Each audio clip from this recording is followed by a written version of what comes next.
What's up, it's Zach with Fortunato Research and Development. Today we're going to be installing our variable height lowering spring or VHLS kit on this FL5 Civic Type R. We'll start up front. Remove the wheels. Begin by removing all brackets holding the brake lines, wires, ABS, and the adaptive damper system to make sure that it doesn't get damaged during disassembly. Disconnect the front sway bar end link from the strut.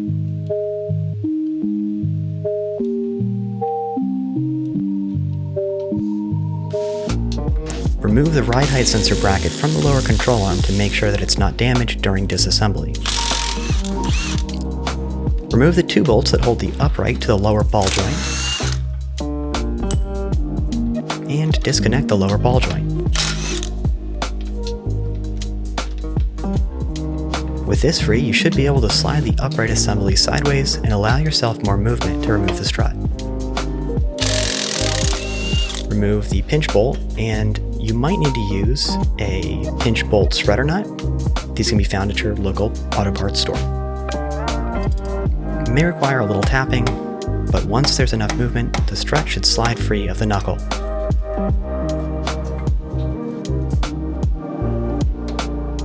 We'll remove the 3 strut nuts at the top, and we should be able to slide the strut free now.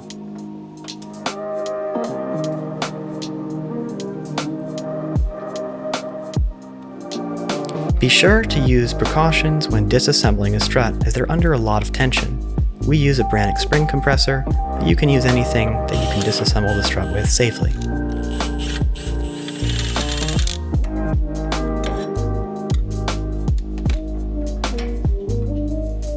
Remove all the rubber isolators from the spring, making sure that there's no rubber remaining on the lower spring perch. Use the locating tab to place our lower rubber spring isolator onto the spring perch. Place the adjustable spring perch on top, and the new VHLS spring on top of that.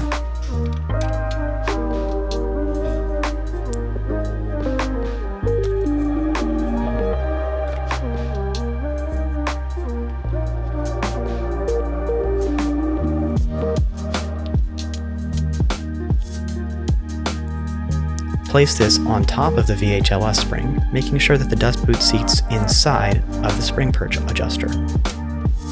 Reinstall the top hat, making sure that the factory bump stop is still in place. Reassemble the strut with the new VHLS installed.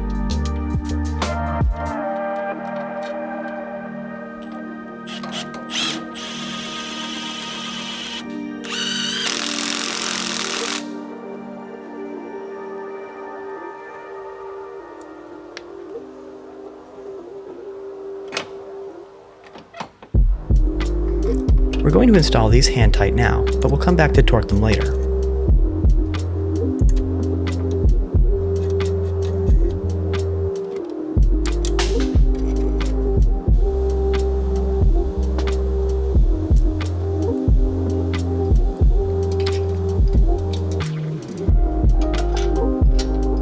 Install the strut bolts, one for the flanges up top and one for the pinch bolt in the bottom.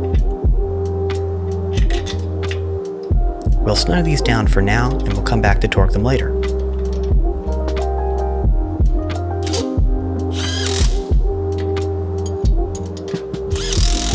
Reinstall the integral link into the lower control arm.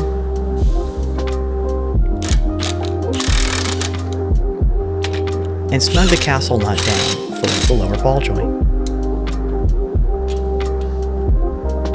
Reconnect the sway bar end link to the strut. Reconnect any brake line brackets, ABS brackets, and make sure to reconnect the ADS plug on your adaptive damper.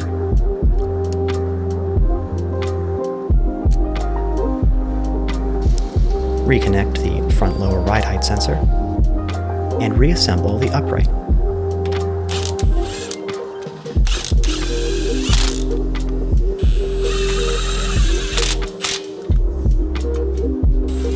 For the rear, support the lower control arm with a jack, disconnect the knuckle side bolt, and disconnect the sway bar end link bolt from the lower control arm.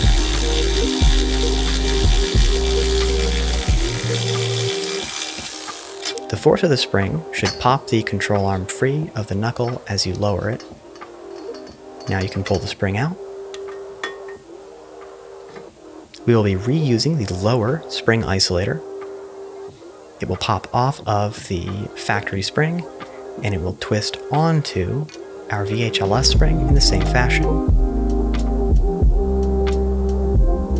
Install the adjustable spring perch on the flat cut end of the spring.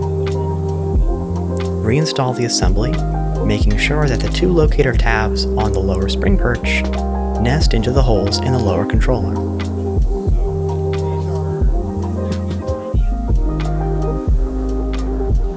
Reinstall the lower control arm, and reinstall the sway bar end link bolt.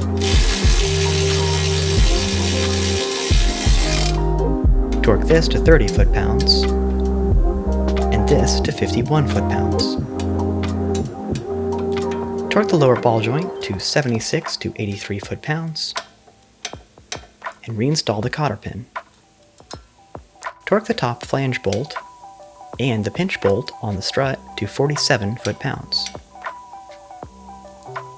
The lower bolts on the upright will be torqued to 90 foot-pounds for the top and 44 foot-pounds for the lower.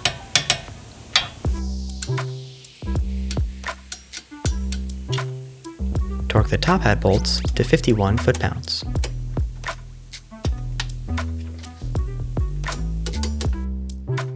Now you're done. Adjust your ride height using the supplied spanner wrench by turning the front spring perch up or down and doing the same with the rear. Note that the rear spring perch does have a locking collar. You can use the supplied 5mm Allen key for this. The front spring perch's threads are designed to lock when you load them, so they do not need a locking ring or a set screw. Now you're done.